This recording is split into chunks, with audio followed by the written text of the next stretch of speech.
In this video, I'm going to teach you how I perform the barbell row. I've made a barbell row video years ago, and I want to update it. There are many ways to do a barbell row. Horizontal back angle while setting the weight down after each rep, commonly recognized as the weightlifter's pendlay row. You could keep your back angle at 45 degrees and never set the weight down, commonly recognized as the bodybuilder row. You could do strict rows, not strict rows, or Brian Alger's favorite, axle rows. You can do whichever variation you'd like. I'm going to show you how I like to do them, which is also how I teach them. For someone who's new to lifting weights, I teach a variation that would be more on the strict end of the spectrum because it doesn't have a lot of moving parts and it's kind of hard to mess up. If you're familiar with the 5-step deadlift setup, this will be easy. I'll recap right now. Step number 1. Place your feet under the barbell so the bar is over the middle of your foot. Step number 2. Bend over and place your hands on the bar. Do not move the barbell! Step number 3. Sit your hips down and let your shins travel forward to meet the bar.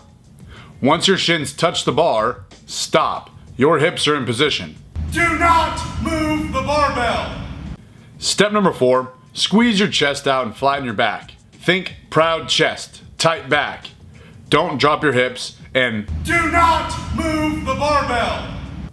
Step number 5, drag the barbell up your body while pushing your feet into the floor.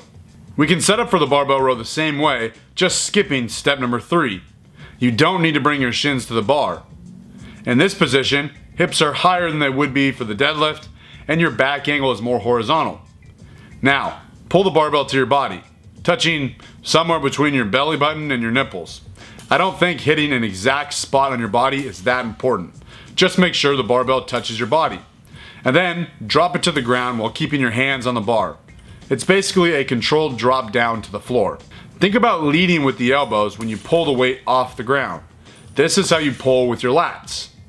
Drive your elbows all the way up to the ceiling. Think about pulling the barbell through your body. If you find that the barbell keeps clipping your knees on the way up, you're doing one or more of the following 3 things. Number 1, you're either not in the correct position that I just covered, you're aiming too low towards your belly button, in which case I would suggest aiming higher on your body.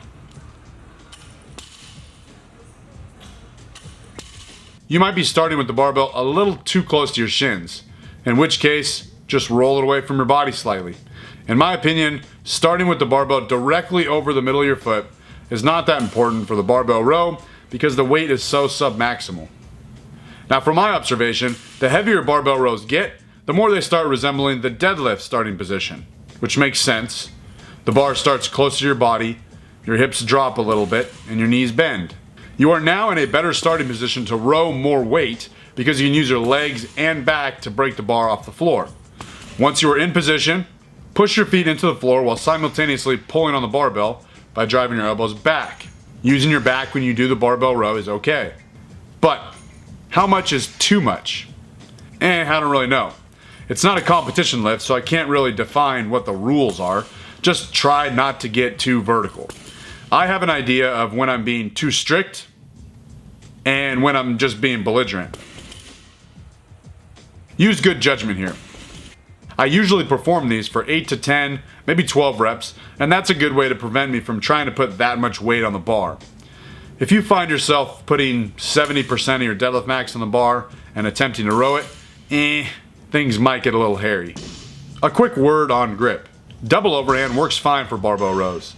I think it's a great grip trainer, high reps with submaximal weight, but hook grip works too. If you're losing your grip with double overhand or hook grip, straps can be used.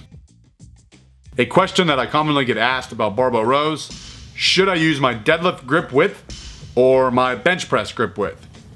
Doesn't really matter. When Austin programs barbell rows for me, it's usually as a secondary deadlift exercise, so I'll use my deadlift grip and I'll use the same stance width as my deadlift also.